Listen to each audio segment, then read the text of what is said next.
Welcome to Filmmakers.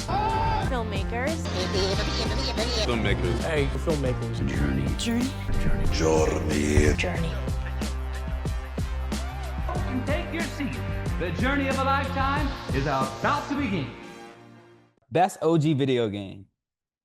I might. OG, like not Halo. Like No, yeah, I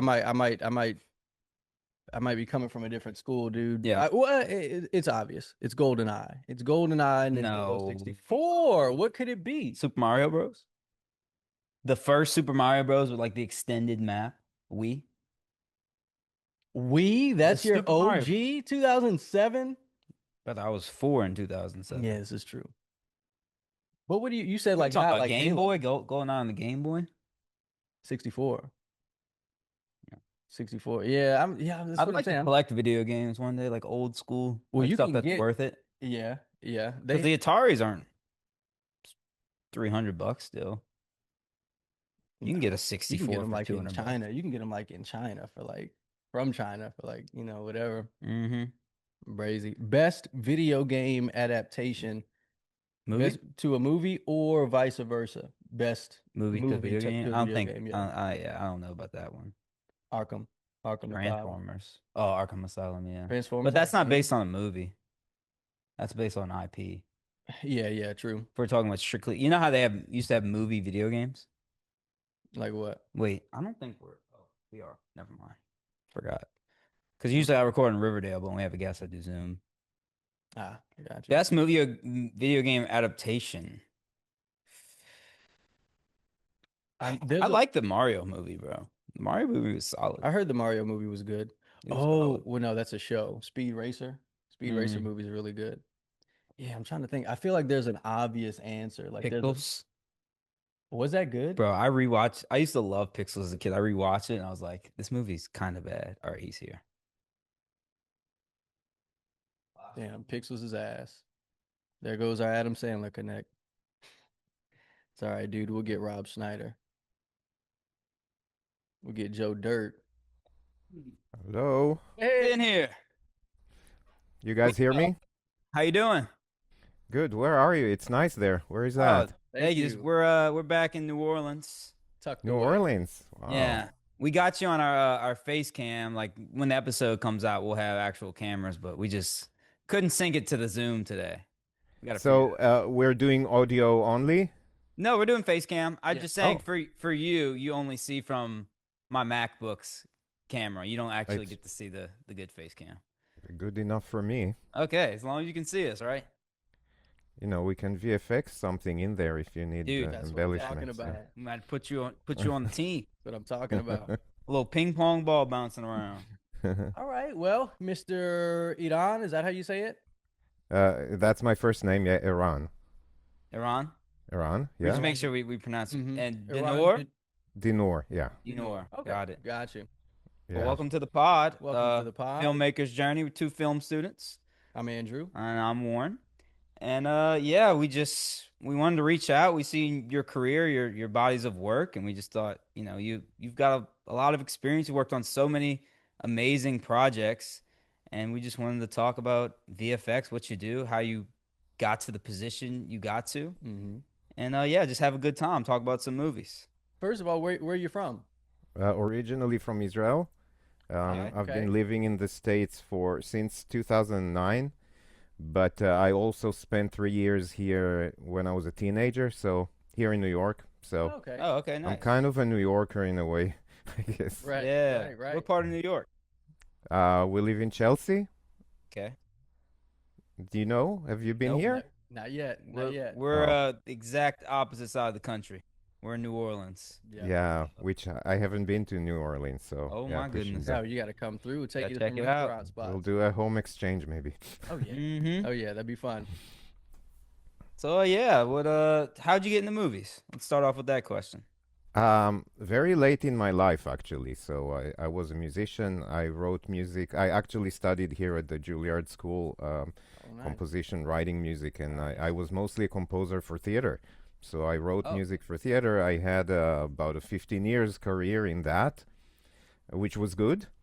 And the whole thing with visual effects started as almost a mistake. Like I just got my first computer back in, well, 1998, I think, and I was just so excited about the whole computer thing, and I downloaded all kinds of demo software, and I downloaded something that was called TrueSpace, which is a CG software that doesn't exist anymore, but I didn't know what it was. I started playing with it. I got really, really hooked on it. I thought it's just amazing, the fact that you can create stuff like this. Yeah.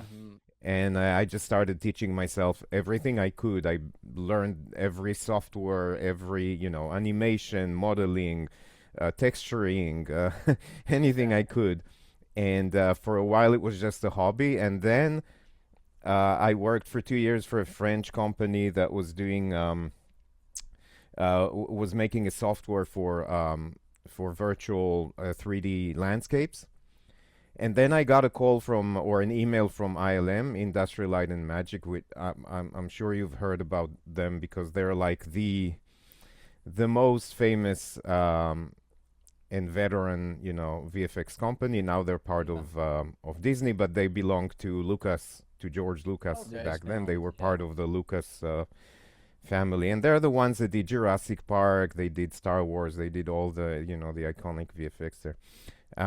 And they offered me a job. They offered me to come and work for them in Singapore, and because they just opened a branch there, so I was like, that's an opportunity once in a lifetime one. So I basically dropped everything. I grabbed my family. We had 2 little kids back then. The youngest was like 3 months old, and we just moved to Singapore, and I started working there and learned tons. And then we moved to New York, and I started working here in New York and became a VFX supervisor at some point, and then started, I worked for a company called Brainstorm Digital for about 10 years, and we did a lot of movies, and I supervised quite a few movies. And that's also when I did my first movie with Josh, Uncut Gems. And yeah, so it was natural when he started working on this movie too, that he reached out to me. Marty Supreme, yeah. Yeah. The newest A24. Love that movie. Seen it I twice. like it too. Yeah, it's fun. It's stressful. Uncut Gems was also stressful. Yeah. Could imagine. It's part of Josh's style, but I think Uncut Gem was also, the environment was about all these, diamond dealers and it's kind of scummy people in Midtown New York. And here, he's a likable, he's a charming character, of course, Chalamet. And yeah, but it was a very, very different type of work because on Uncut Gems, the majority of our work was on the opening and ending sequences. If you remember in the opening, the camera goes inside the gem and then travels in this imaginative world of the gem and then goes into the colonoscopy of Adam Sandler's colonoscopy and comes out of the monitor, which was, was a very challenging sequence to work on because we kind of had to invent how it looks like inside the gem because you can't really you don't really travel inside the gem, right? Not yet. And how it connects to colonoscopy, and that was that most of the work. But here we realized pretty soon that there's going to be a lot of VFX in the movie. Yeah. And was it more like you said introductory kind of sequences, or was it actual like action sequences and things like that? Because I imagine the ping pong scenes had a lot of VFX going on. The ping pong for sure. I mean, first of all, the first thing we knew, we knew that there's also going to be a title sequence here too, something different, but Very we'll iconic. have to do it, and Yeah. and that will be a full CG title sequence. Great title sequence. It gets you locked in from the get go. No spoilers. Oh, yeah. As soon as you sit down, the title sequence will get you. Yeah, it's swimming right to you. Yeah, so I'll tell you a little bit about it too, and but the main thing we knew we'll need was crowds, because like the Wembley, the championship at Wembley, we shot at Meadowlands in New Jersey. That's a huge arena, Yeah. that was used for, I don't know, basketball, or it's got, I don't know what, like 10,000 seats. The production, they blocked the top parts to make it a slightly smaller, so we had about 5,000 seats to fill in, and we had, on the best days, we had maybe 250 extras. Extras is super expensive because you have to pay all of them, and in the States, specifically, all the rules of the unions are very strict. You have to feed them, you have to transport them, and then you have to do wardrobe and makeup and hair for every single extra. And especially on a movie like this, which is period movie, they can't just bring clothes from home, Exactly. So every additional extra you're hiring, it's additional workers. So it was clear that we'll have to solve it with CG crowd. And we did some tests with Josh and with Darius, the cinematographer. We brought a guy who does like pre-visualization in CG, so we can kind of build the space and put the cameras on and try different angles and see which angles we can do without additional crowds, the tighter ones, which angles will need crowds to kind of try and, budget for it. But we knew it will be a big thing, and we knew that when we decided to shoot in Japan, the final match, that it's going to be even harder because we're closer to the audience. They were wearing like everything. That's such a carnival of different wardrobes and hairs, and there were children, there were old people, it was so colorful. And it's a very active audience in the movie. They are a character too, right? They react very strongly. Yeah. So we knew, and it's in daylight, so you can't control the lighting as you can do when you shoot inside. Every time a cloud passes by, the lighting changes. So all these things affect the visual effects a lot. So that was maybe the most complicated and challenging work on the movie. And there were a lot more shots with crowds than we anticipated. But it ended up, I think, look, if people watch the movie and don't say anything, for me, it's like the best compliment for me and the team. It's the best compliment we can get. I didn't know it was CG crowds. But doing this is very complicated because you have to start by creating people. Yeah. So what we do is we bring a scanner. It's like a truck or like a trailer that we bring to, like we brought to Meadowlands, and we brought another one to in Tokyo. So you bring that inside. There is this studio with an array of cameras, 360 around. You bring an extra in wardrobe, in hair, makeup, and you scan them 3-dimensional. So you basically create, it's like a photogrammetry scan. You create a 3-dimensional person with the clothes, with the colors, with the detail. But then you have to rebuild that person so that you can animate that. You have to redo the clothing so that they can react to movement, especially if like it's dresses or kimonos like they were wearing in Japan. So you need to do tests for that. So that people's movement don't look weird or things don't intersect or hair and stuff like that. Then we scanned maybe 30 extras, but you have to fill in like 300 or a few thousand people, so you have to duplicate and change the colors of the dresses or the pants and suits and create enough variations, and then you have to animate. And you can't animate each person in a 5,000 crowd, so you have to create a sort of a simulation. So you create a whole kinds of different reactions, and then the simulator kind of assigns those reactions to people, so they don't just do they don't just react all exactly at the same time. 2K. You're all high-fiving and doing the same stuff. Mad. Yeah, and then of course there's problems, there's people that kind of sit in the air or go inside the chair because their position is not quite accurate, or people intersecting, and part of my job, of course, as I look at the work of the team, is to look very carefully and find any kind of issues of duplications or things like that. And then you have to integrate all these crowds inside, this environment. And Darius likes to use a lot of atmosphere, which makes everything feels very tangible. Mm. But it makes our job even harder because you have to, where people see it can, their look changes a lot depending on the atmosphere and the position and all that. So it's a very complicated work. So that was the crowd. And then the other thing was the ping pong ball, because we knew that for some of the shots, they'll do it without a ball and we'll have to put the ping pong ball there. Yeah. We just didn't know how many, and we didn't know until we started shooting.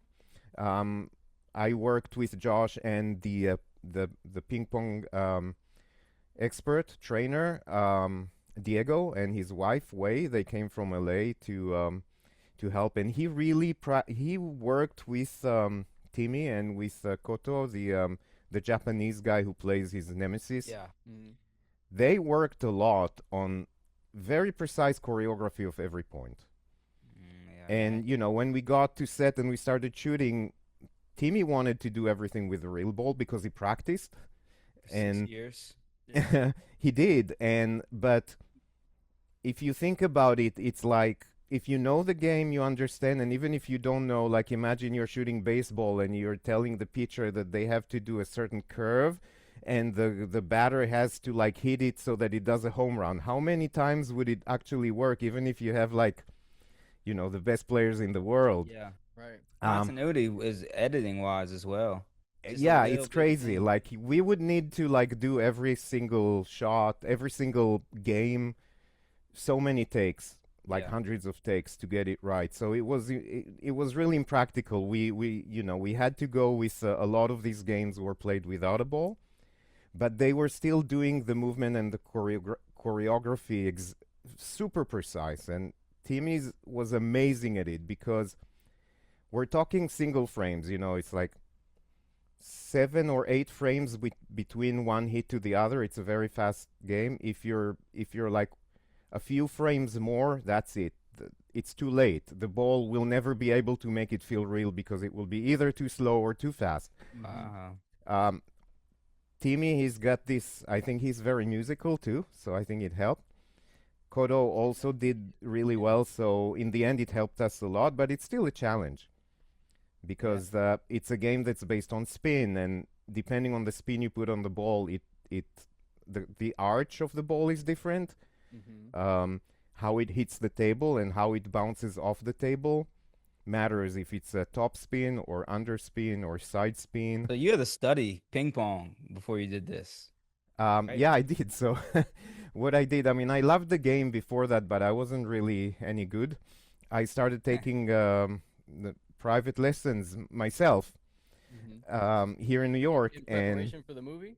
In preparation of the movie, because I wanted to have enough feel for the ball, for the angle, for the speed, so that I can direct the artists and the animators that worked on it. Called method editing. Method visual effects. That's funny. Method visual effects, exactly. And you know what? I still practice, because I got completely addicted to it. So now I'm like a table tennis I'm a addict. badminton guy. Yeah. It's slower. Did you call Timmy out? Did you play him? No, I did not play. There was.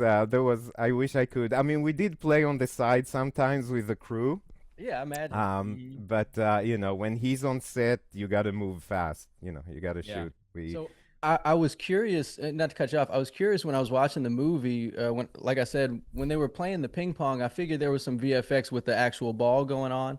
I was wondering if you pulled that off with like a metronome. But what you're saying now, the rhythm would be different depending on the way that it hit and the thing. So you couldn't necessarily use a metronome to get the right, to time it like that, could you?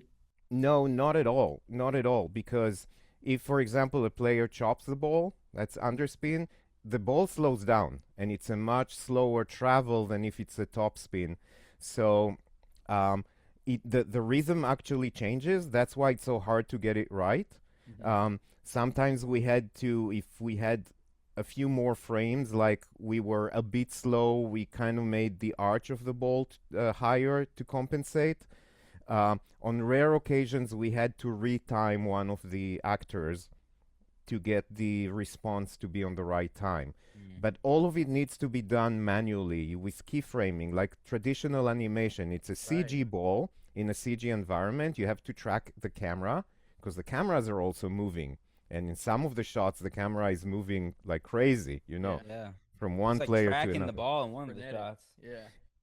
Yeah. Well, the camera went from, one to the other, knowing that the ball will travel there. And then, when we added the ball, it worked with the camera, but you still have to track you have to create a virtual camera in your CG, in your 3D space that mimics what the actual camera did, down to like the lens type or the lens width and everything. So it has to be very, very accurate.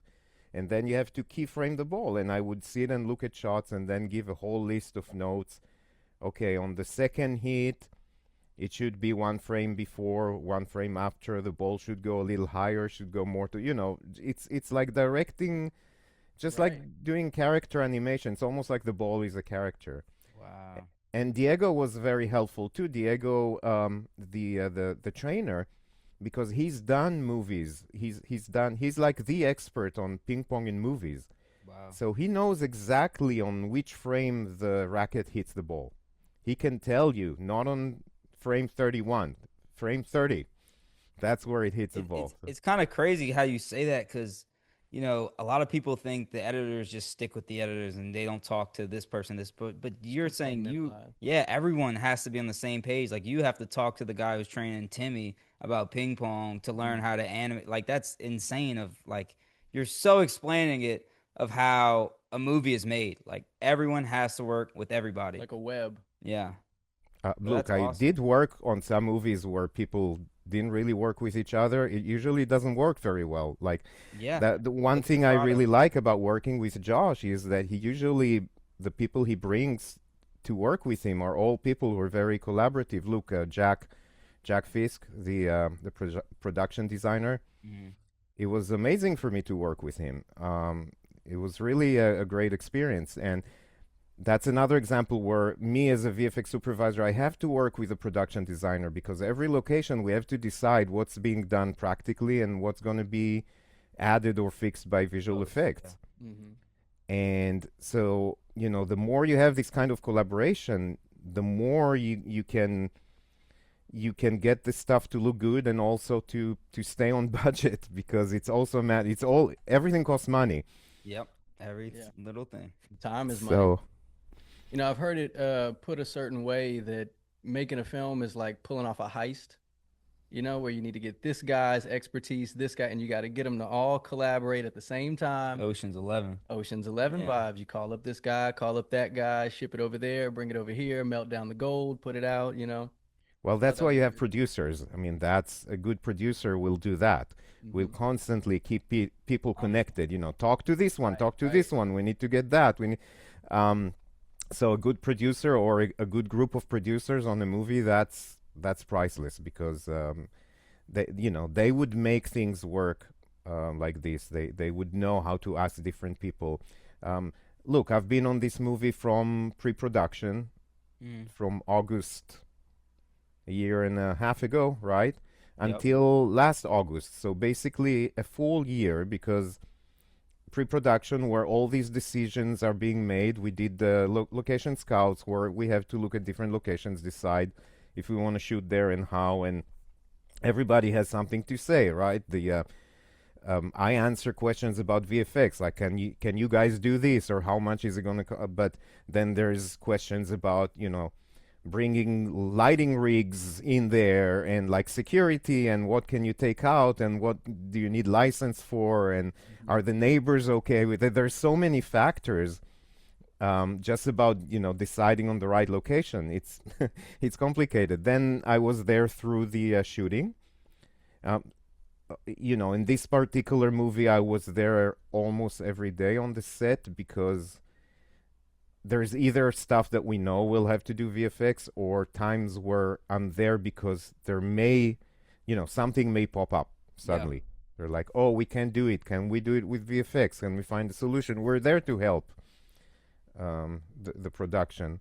And then once the shooting is done and they start editing, then we start post-production, which is where all the VFX is actually being stuff. made. Yeah. Right. So you worked with Saf. You were about to say something? No, you're good. I would say you worked with Safdie. Obviously, you had a great experience. You also worked with Scorsese on Wolf on Wall Street, right? Talk about it. Yeah. Well, yeah, I didn't. Wolf of Wall Street had its own overall VFX supervisor, same job that I did on Marty Supreme. I was the VFX supervisor from the vendor, or it's called a vendor supervisor from Brainstorm. So we didn't do all the visual effects on the movie, but I think we did the ones that were the most surprising because nobody thought they were visual effects. Yeah. Yeah, I was gonna say, what are some scenes where your fingerprints would be in there? Well, the one thing they did is that there are scenes that happen in different parts of the world, and they decided to shoot everything in New York.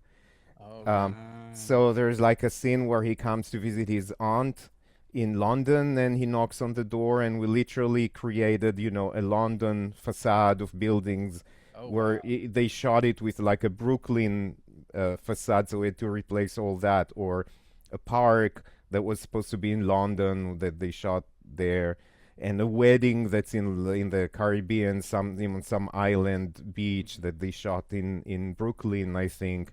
So we did a lot of locations, and there are funny things like the lion.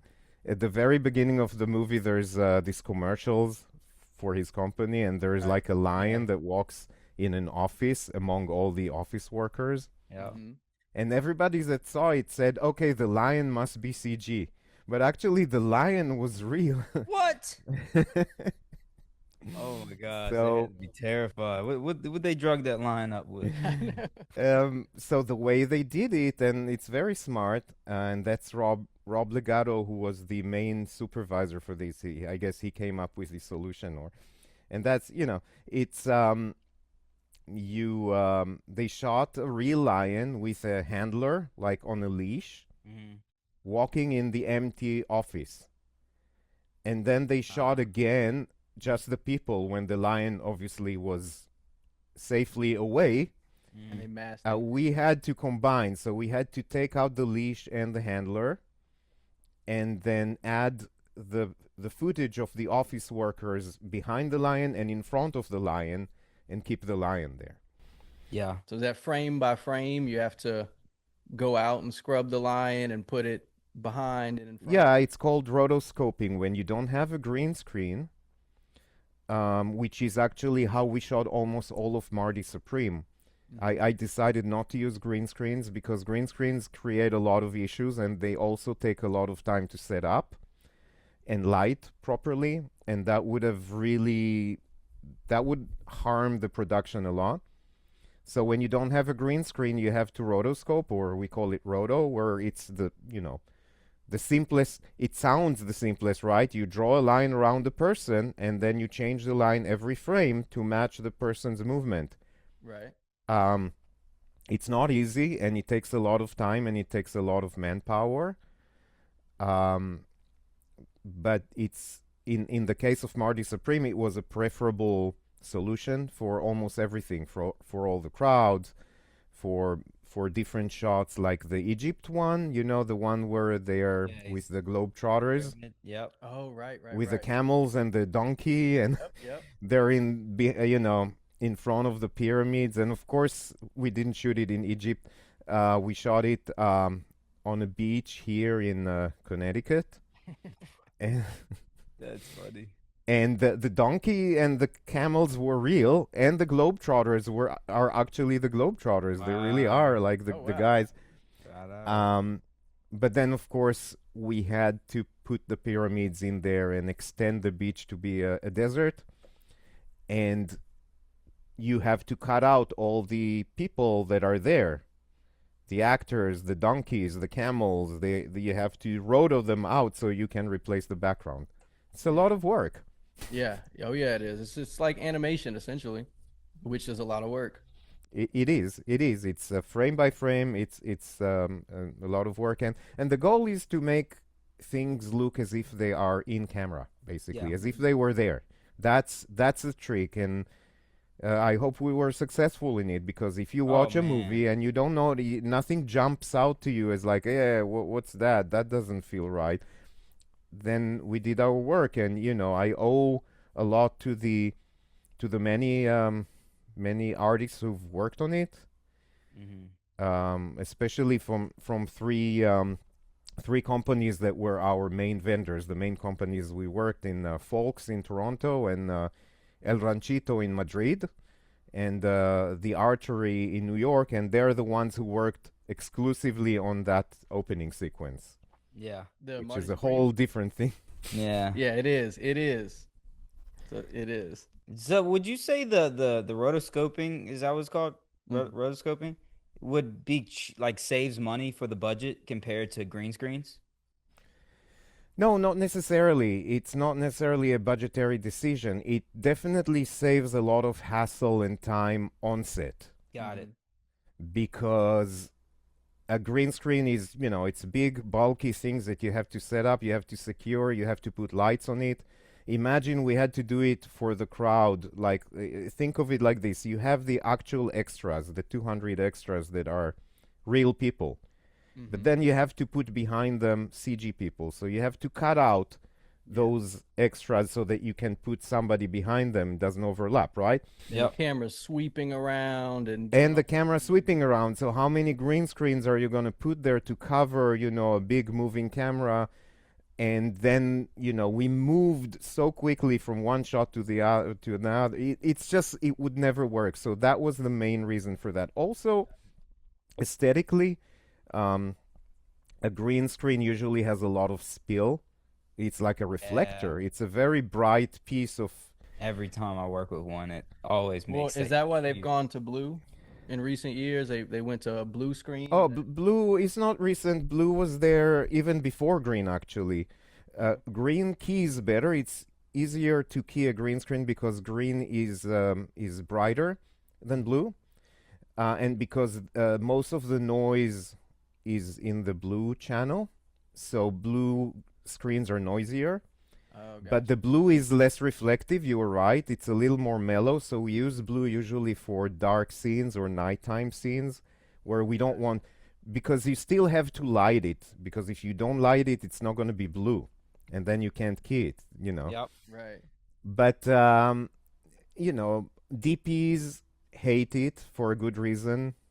Gaffers hate it because they have another thing to light, and I can tell you, like on Marty Supreme, one shot that we did use green screen is when he's in the airplane and he's looking at the window and you see this storm, right? There is one shot like this. Yeah.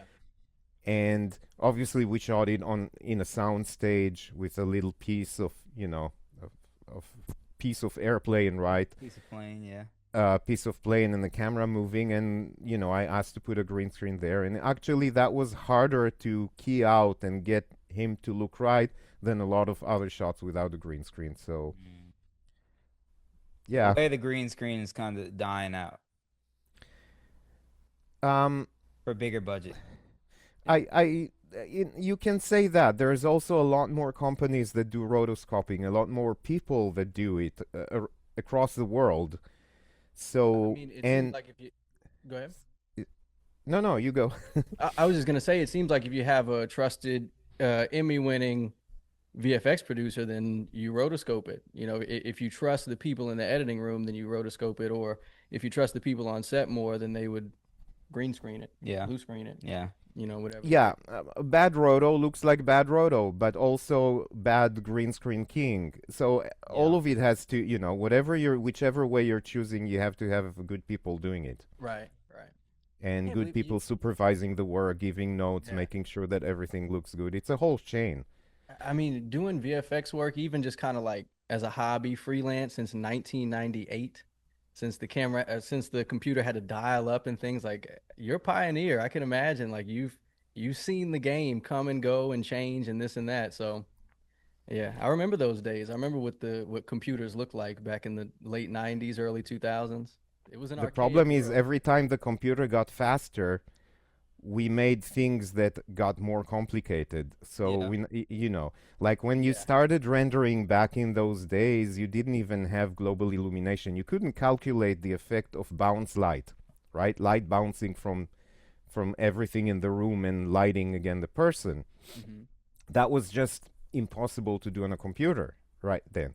Then the computers got good enough, and then we started calculating bounce light. It was called global illumination. So rendering was again really slow because now we added more stuff. Right. You know, now you got real-time rendering that does ray tracing and global illumination because the cards are better, the graphic cards. So now you're adding more features. And again, it's like now I'm trying to do videos, AI videos on my computer. Yeah. And suddenly I need a card that costs $8,000 because so it's never ending, you know. Right. Sure, like your phone now is much better than any computer that was used by ILM when they did Jurassic Park. Right. But It's a good point. So every top of the line guy has their signature, right? You're the heavyweight boxer of the world. You got your signature punch. You're the, pitcher. You got your signature pitch. What would you say as a VFX artist is your signature, your bread and butter go-to? Your leagues flying with this thing if they ask you to do it. You could do it in your sleep. Look, I mean, most of the movies I worked on as a supervisor were movies in like the middle tier, you could say, in terms of budget. So these are not big visual effects movies, none of them. Some of the movies I worked on, I was lucky enough to work on really great movies. Not all of them, of course, but movies that are great on their own, not because of the visual effects. But these are not, none of this is Avatar. So there's this whole world of like big visual effects movies where the VFX budget and the expertise that's needed there and the amount of people that work on, and that's definitely not the stuff I've been doing. But what I've worked on are you can call it maybe supporting visual effects or invisible visual effects. It's exactly the type of visual effects like on Marty Supreme that are there but are not supposed to be noticed. Yeah. So this is what I noticed. I'm sorry. Go ahead. No, I'd say that I think I've gained experience in that specific niche. Yeah. More than in making aliens and spaceships, because that's the stuff I worked on, and also working within much smaller budgets for VFX where you have to find solutions to doing stuff without having a lot of money. That's the fun part. And maybe the other thing that I see myself as like that I'm proud of is the education, because that's always been something that was very important for me, to be able to pass on whatever knowledge I have to other people, and I also enjoy doing it very much. I've been teaching at the School of Visual Arts for 13 years now, so I have students that now work with me. Yeah, a lot of teachers coming on the pod lately. Shout out to y'all. You're the future. Yeah, and I there's something a lot more satisfying in giving to someone, not in exchange for money, because obviously a VFX supervisor is a job. You get paid to do it. But you don't get paid a lot to teach, but sometimes what you get beyond the money, is that compensation of like the face of a student where you tell them, oh, how about you do that, and they're like, oh wow, I couldn't think of it. And that happiness that you learned something, and the happiness that you gave something to a young person that is. It sounds like hokey, but it's like a spiritual compensation. Yeah, and that's also why I wrote 2 books on visual effects, and the first one that's been out since 2014, 17. Oh, I forget, but it's already in the 2nd edition. It's called The Filmmaker's Guide to Visual Effects, and that's a book I wrote. Oh, you got it. Oh no, I was just pointing at the cameras because the link's gonna be in the bio. So make sure all the film students out there watching. Oh, I thought you were pointing at the book. But it's a book written that I wrote not for visual effects people, but for filmmakers, directors, and editors and producers who work with visual effects. That's And awesome. because it's based on my own experience of with working with people who don't know the technical details of visual effects, but still need to understand enough of it to be to be able to communicate and to budget and to know why a certain shot costs a lot more than the other shot and things like that. Are there And anecdotal stories in there? there are there are stories from the set. There are Nice. case studies from the work I've done. Everything in there is from stuff that I was involved with, so I can talk about it first person as an example. Those are the best. And and And the second book? second book is more for visual effects artists because it's about photorealism, and again, it's something that I think in the area that I work, which is, well, photorealism is important even if you do Avatar, right? Even if everything is imaginary and you know that it's there, it will fall apart if it doesn't feel photoreal, if it doesn't feel... Got to respect the bounds of... Yes, exactly. Even if it's big blue people running or whatever on dragons or whatever you're doing, part of the problem that people got to be tired of these types of visual effects with all the, all the sequels and prequels and is that when it's not done well enough, or wasn't enough invested in it, it just feels a bit cartoonish. But if you look at movies like Avatar, for example, where every shot is like, they've spent so much on it, detail. so much work and attention, then it drags you into any kind of world. Yeah, it does. So photorealism is very important for visual effects, especially when you work on movies that are mostly real footage, because you have to put stuff in there and it needs to look like it was in front of the camera, and you have to believe it. Yep. Oh, yeah. Go ahead. What was the title of that book? The second book? It's called The Complete Guide to Photorealism. That's the second one. Is it available on Amazon or? Yeah, sure. It's Amazon? it's Routledge Focal. That's the publisher, and I now finished writing the second edition, which is not out there but it will be in. We need in you the to spring, sign I it think. for us and put it in our collection right there. Do we have a release date dropping in the streets? We let the people know.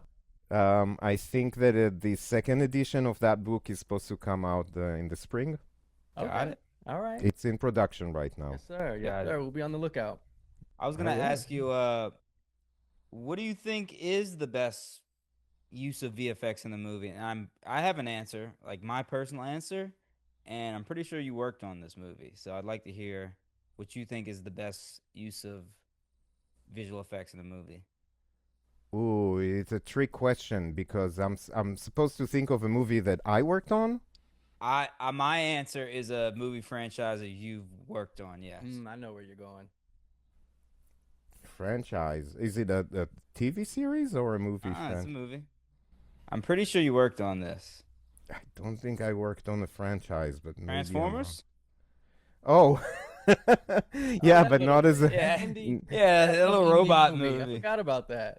I worked on it when I was at ILM as an artist, not as a supervisor. So I kept thinking about it's very different because as an artist you work on specific shots and this is your world. As a supervisor, you're in charge of the whole movie. Yeah. Yes, and it was amazing because that was ILM, Industrial Light and Magic. Back in that time, what they did there, and I'm happy to have been a tiny little contributor to it. Specifically, I think that I did compositing on, I think is it called Dark of the Moon or something like this? I think you did Revenge of the Fallen. Revenge of the Fallen. Yeah. Dark of the Moon? Revenge of the Fallen. There is this old robot. The one that sucks everything up. No, there is this old funny, he's like the comic relief kind of old robot. Look, it was a long time ago. Because what I remember is that like he farts. Like he sits down and there's like little kind of clouds of gas. Come out.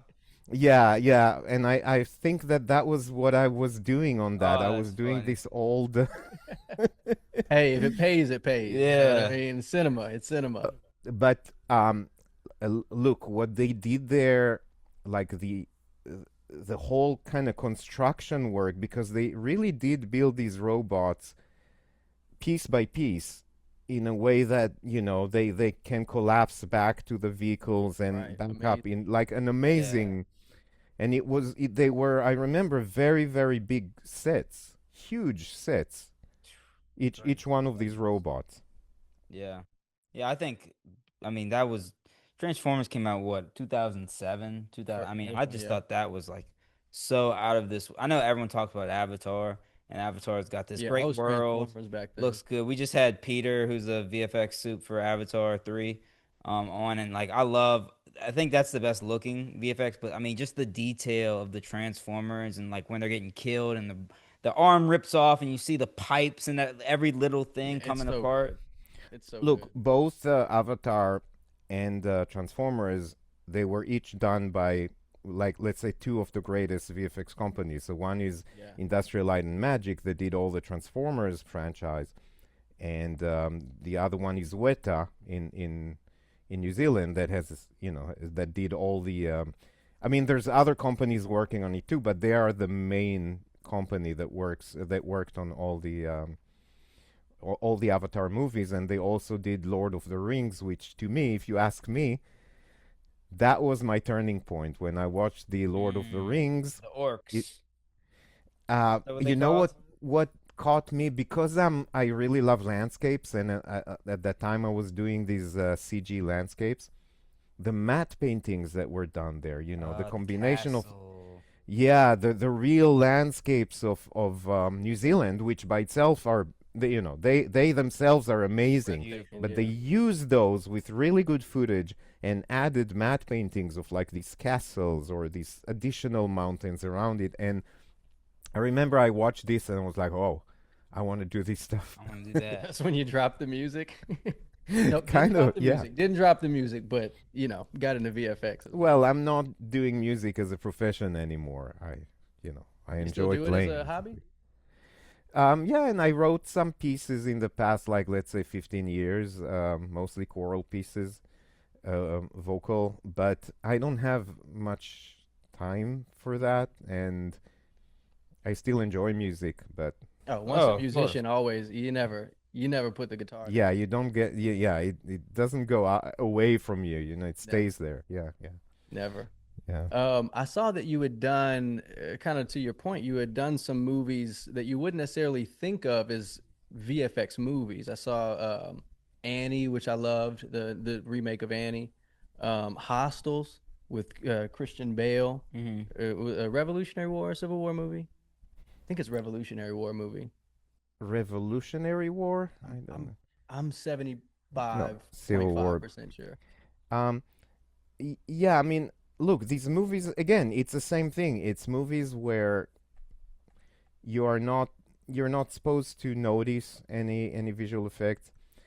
Some stuff was like we worked on the Lost City of Z with James Gray. Yes, that was a great movie Um, about the road to El Dorado. Yeah. That was good. yeah, so again, it was it's the kind of visual effects. There's quite a lot there too. A lot of matte paintings, a lot of Right. environment changes, But you never noticed. arrows that they're shooting at them, arrows that you have to do in CG because obviously they're not going to shoot real ones that hit the people, and a whole bunch of other stuff I don't even remember. But these are they all kind of fall in the same category where Yeah. You're you like you a know you're like a ninja. You're like a silent assassin. Like if no one saw, perfect. it's I've done my job. sometimes I feel like we work in the CIA or something. We can't Yeah. talk about our work, or at least nobody likes to talk about it. It's funny, there's been this wave of like no CG was used in the movie lately, which caused a lot of pain to VFX artists, for good reason, because you feel like they're trying to degrade the work you do, and it's unfair, and it's also like it's not useful because um, visual effects are part of filmmaking, just like editing and music and Oh sound. yeah. They're there to help the story, to help the movie happen, and there's nothing, there's definitely nothing wrong in using visual effects, because when people say, "Oh, I thought it's real, but it's not," with visual effects, well, there's nothing real in a movie, right? If you turn the camera around, you're just going to see a bunch of crew people, and it's all those people that want to make it seem like they're making movies the old way. Which, but the old way, they used a lot of tricks, including even stuff in Star Wars. Yes, so filmmakers were always they were always looking for ways of realizing their dreams. Yeah, that's what filmmaking is. Yeah, innovation. Yeah. I saw that it looked like the first movie that popped up on the credits was Iron Man. There's another small little budget indie thing. Robot movie. How'd you get linked up on that? I mean, that's a big first swing. Well, again, that I worked on it as an artist at ILM, not as a supervisor. I think it was also my first movie that I did compositing on, which then became like my main, role as an artist was a compositor. And compositing is very important, and I think that's what gave me probably the tools to be a supervisor, because a compositor is at the end of the chain. After everything is created by the CG department, texturing artists, lighting, and all, somebody has to put everything together with the original footage and make everything look coherent. And also the compositor, because the compositor is at the end, it's their final product that goes to the supervisor and the director to look at. Or they put the last stamp on the work.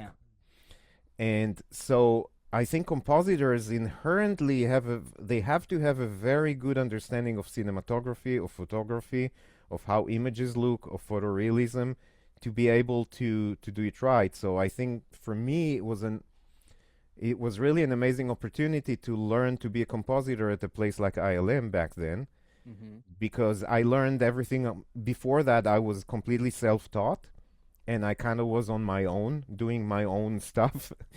And suddenly having people who have a lot more experience and a lot more developed eye than me judge my work and give me notes, it teaches you so much. I remember that when I just got there and they were like, "Well, you need to match the blacks."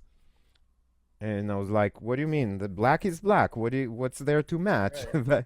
And now I know, if I look at black, I know if this black is red or blue or more green, because black is just a dark version of some kind of color, and matching blacks is crucial in visual effects, because if you don't, things just pop out in weird ways and don't feel like they're in the right distance from the eye. And on that Iron Man movie, which is also a good movie, I like it, I remember I did some shots of him when he starts testing his thrusters. And he's like in his lab and kind of like falling and trying to fly and all that. And of course he was on gimbals, on wires, which we had to remove. But I also had to add the actual thrust, like the fire and smoke coming out of these in 2D. So I had these elements, footage of these things, and kind of track them. It was a very good learning experience. When would you say that VFX kind of figured it out, or CGI kind of figured it out? Because obviously you get your famous examples of early attempts like Scorpion King and things that people will bring up, and they were trying stuff. When do you think they finally figured it out? Like around 2007, around 2002, 1999? I don't know if we ever figured out anything. Like, I think it's dangerous to think about, oh, we figured it out, because you have to keep learning and evolving. But I do agree with you that in the old days, like in the 90s, everything was new and methods were invented. ILM, for example, came up with a lot of like workflows and methods that then became kind of like global standard. So and when they did like Jurassic Park, it's unbelievable, because it was all new. CG was new. The computers they used were like miserable, and they still managed to. So yeah, these were days of pioneers, I think, and nowadays it's true that it's kind of like the techniques are there. No matter which visual effects company you work with, they kind of know what to do. We all use the same software, we all use the same techniques, the same procedures. The difference is only in talent. Like if you have somebody more talented that has a better eye, you're going to get a better result. So it's true that visual effects is at a point where there's less innovation. There's less, like, even look at Avatar. When the first one came, it was like unbelievable what they did. Now when the third one is out there, people are like, yeah, we've seen that. It's cool, but and it's not true that there's not new stuff in there, but a lot of the technologies and techniques have established themselves.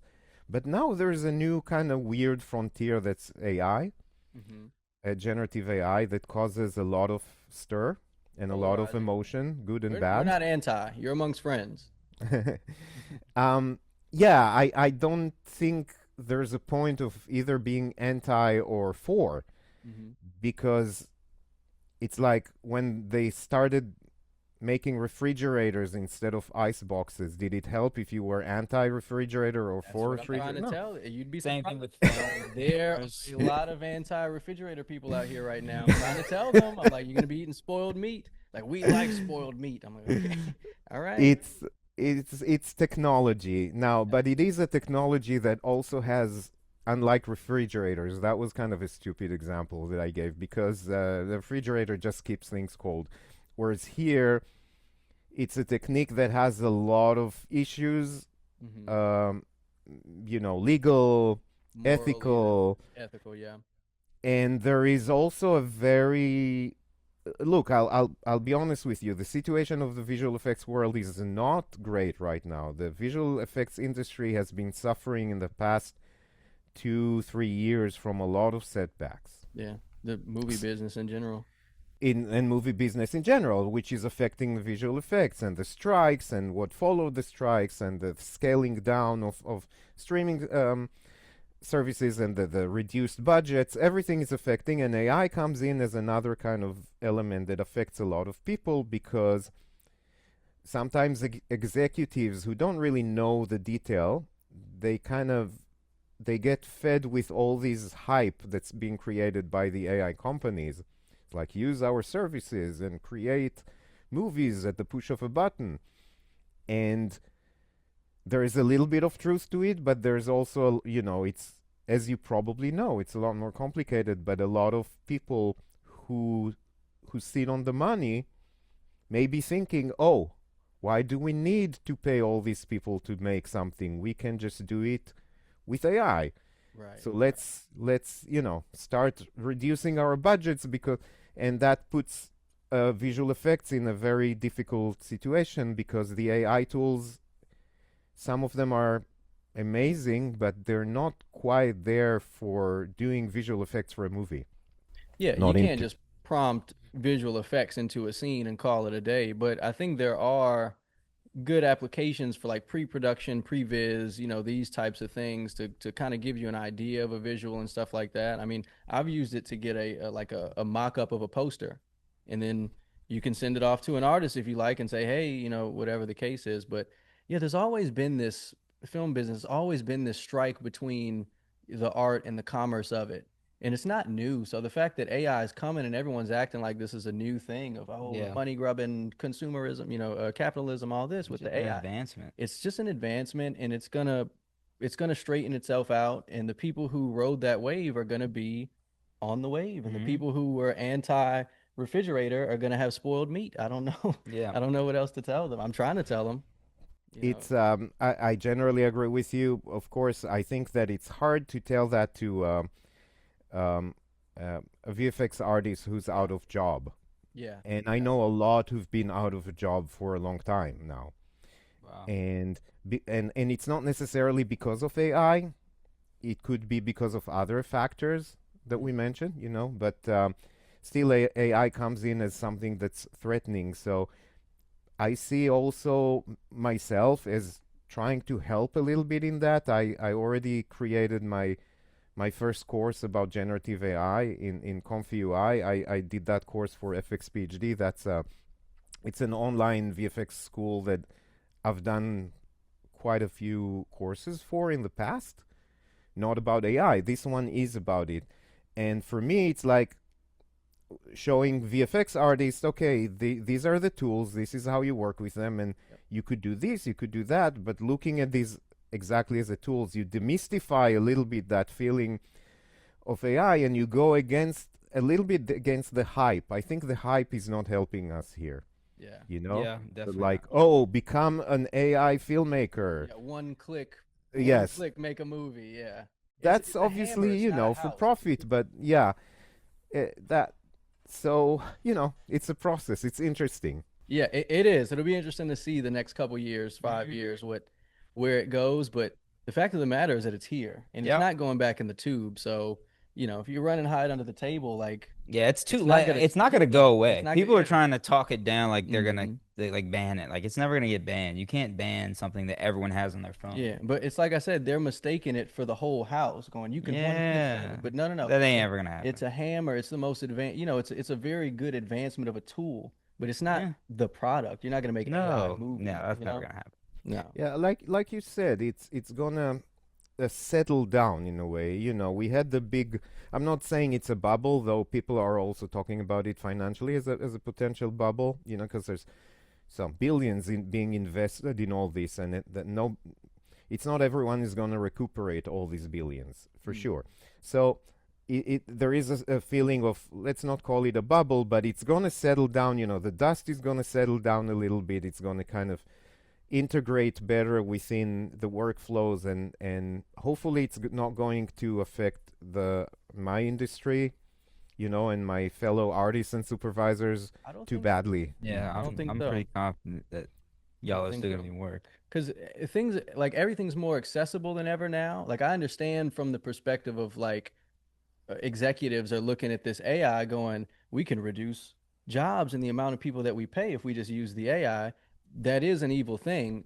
On the other hand, though, it gives artists and freelance artists a chance to do something that normally you would need tens of $1,000s at least to get started. No. Now, if you just have real talent and vision, you can put it together and you can shop yourself. Again, probably not something you could put out and put in the theaters, but you could put something together in your own bedroom for free that you could now shop and get yourself a job, you know? Yeah. I absolutely agree. Look, I'll give you an example. I have, my current student in my class at SVA. They're doing their final thesis project the senior year, and it's usually a short movie with visual effects. And he has this shot where he sees his protagonist. She's sitting in the first row of a big audience in this kind of like art auction, and he has no means of shooting, 100 people in a big place sitting there. He also doesn't have the means to create those in CG like we did for Marty Supreme for the audience. Right. What he did was create, that shot with create that background with AI. Yeah. Midjourney or I remember, or Sora, or one of those, Like Sora. kind of consumer. And of course I wouldn't tell him don't do it. Like, it's exactly what you said. It works. It works. Exactly. He can do something that he wouldn't be able to do any other way. So Yep. why not? Yeah. Yeah. I came to the same realization. I was like, man, I hate to say it's like, but it's kind of like what's the word? Exclusive. You know, they keep the Exclusivity? business, exclusivity. There it is. So I'm knocking on doors and I'm sending off emails and no. Where's your proof of concept? I say, well, I don't have $10,000 to go shoot a proof of concept. I have the script, I have the idea, but I don't have the 10,000. With AI. Now I can prompt it. Now I can go back to those folk. And if I know what I'm doing with the AI enough and I'm not scared underneath the table, I can prompt it right, make it look good, and really sell that to not the consumer, but to the executives who may be on the fence about, hiring real life artists or whatever the case may be. Like, you can tame this beast is what I'm saying. Yeah, no, it's for right sure. there. It's right there. It's in your bedroom. We all have access to it. Grab the beast. For sure.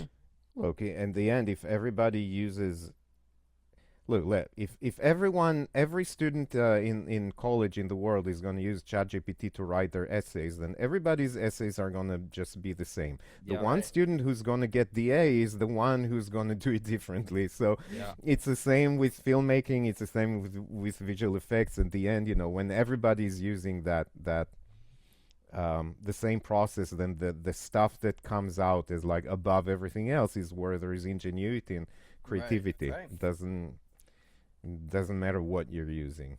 The cream will rise. Yep. What's some of your favorite movies? If you give us top 4. I hate these questions Sorry. because now that you're asking me, I have a blackout. Like I don't remember any movie. Let me think of like movies that I've watched. Seen a movie in my life. Could be You see, I know the movie, but I don't remember the name. What if I walk you through it? So let's give us a film as a child, like a childhood film you remember loving, you remember rewatching.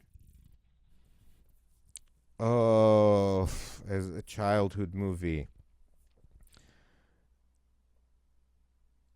Oh wow, I don't know. I guess. What is it called? The cats, the Disney one about the cats. The Aristocrats? The Aristocrats. Oh, good one. That is a great one. Everybody wants to. Also, because it had really good music, songs, and I love those. Great Yeah. music. All Yeah. right, I think you're a music guy. We got Aristocrats. What's one of your favorite musicals, you would say? Oh, probably Sunday in the Park with George. Okay. Never Stephen heard of it. Sondheim. I mean, I love everything that Stephen Sondheim did, Mhm. but not equally. I think this is to me, it's his best musical. But Sweeney Todd, do you know these? The Sondheim Sweeney Todd. I know musicals? Sweeney Todd, yeah. So Sweeney Todd too, but I think Sunday in the Park with George, because it's about art and creativity, I think it wins in all aspects. with It's an George. amazing musical. When did it come out? 1984, I think. Prime movies. Okay, yeah, I'm gonna have to check that out. Yeah, but it's had quite a few revivals. Quite recently there was one. I think Jake Gyllenhaal did the main Oh, role. remake. Yeah. Surprised I haven't heard of that. All right, what's one movie recently in the last 10 years you remember really enjoying? Alcaraz here. I remember the name because it's not an American movie. It's I've heard a about Spanish. this. Yeah. It's I highly recommend it. Look, it's almost like a documentary. It doesn't have actors. Everyone in the movie is not an actor, which by the way Josh also likes to do with a lot of people like Marty Supreme. But of course it's a very different style. It's a very muted style. It's about this family in Spain, I think Catalonia area, that they grow, they have groves, they grow oranges, I believe, just, farmers. And there is this new thing about, people start selling that land for like, for sun energy or something. And Solar panels? For solar panels and some technology. And, it's just this very, it doesn't sound like much when I talk about it, but when I watch the movie, it's one of those movies where you can smell. You can smell everything. Set design, the coloring, everything was on point. You're there. Yeah. You're there, and I don't know how much that movie didn't make a whole lot of noise. It's a small budget movie, but the fact that I still remember it from like, I don't know, 2-3 years ago when I watched it means that there is something in that kind of filmmaking that, of course, I'm sure there is no visual effects there or hardly any. It's so, there's something in the way the camera is there that that just, you can smell the place, oranges. the Yeah, oranges, the yeah. everything, No, the I'm cooking. sold. I know what you mean. Those movies where it's like, okay, when I say this out loud, guys, I know this doesn't sound like the most riveting tale you're ever gonna hear, but I promise you, like my favorite movie of all time, you know this, is The Hateful Eight. I don't know if you've ever seen The Hateful Eight, Quentin Tarantino. It's No? it's a 3 hour movie about eight unlikable people locked into a cabin during a blizzard, strangers to each other, and it's riveting. Three No, hours of I just never these heard of people it. in a Yeah. cabin. Oh, it's great. It's like a It's western, a snowy western type of deal. Samuel L. Jackson, Kurt Russell's in it. It's great. Yeah. It's great. But no, that sounds really good though. I'm gonna have to check that. I also really liked Uncut Gems as from objection from like sorry from In the way thing. like from an out I watched Even it. though you worked on it, you really enjoyed it. Yeah, from an objective Objective, point of okay. view, because and there's something about it also in Marty Supreme, but it's what he brings, Josh, Mm-hmm. is this kind of experience that's almost like movies used to be, where it's a multi it's really a multimedia experience. Like for example, the role of music in it is more than just it's kind of background emotional accompaniment. It's Mm-hmm. almost like another person talking there character. in this kind of mess, and Yeah, I sometimes found the that in music Marty is so Supreme. loud that it's hard to hear the dialogue. Yep. But it there is something in that it's it's just there's something in that intensity Mm-hmm.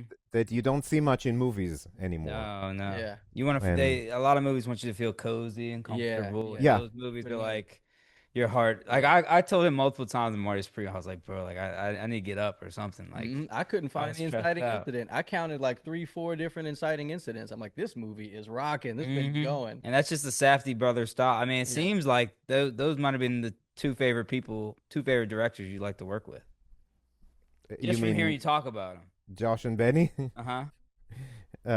Yeah, no, I mean I liked working, with different directors. It's Marty. every time it's a very different experience. Yeah. Yeah, we got- It's a whole new world.